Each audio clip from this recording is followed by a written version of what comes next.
Property's being assessed unfairly all over the state. Let me give you an example. Currently, we're in a 0 lot line subdivision in central Indiana, and these houses were built in the 1980s.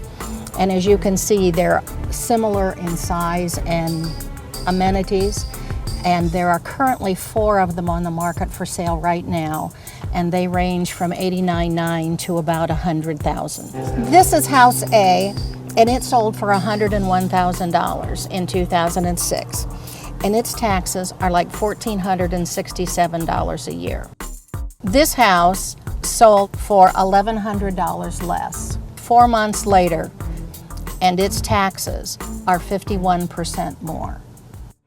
The real problem is that when people go looking for houses, taxes play a big part in their payment, and times are tough enough right now for buyers. To add a disparity in taxes to the mix is just unconscionable.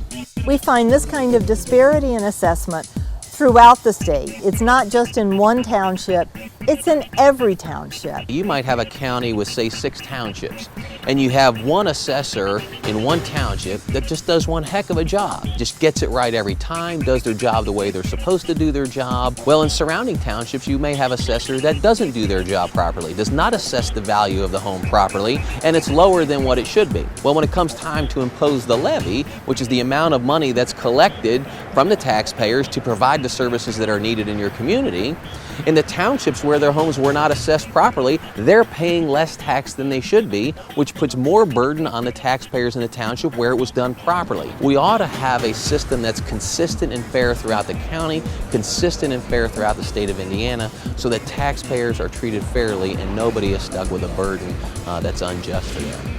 Before the legislative session in 2008, we had 1,008 township assessors.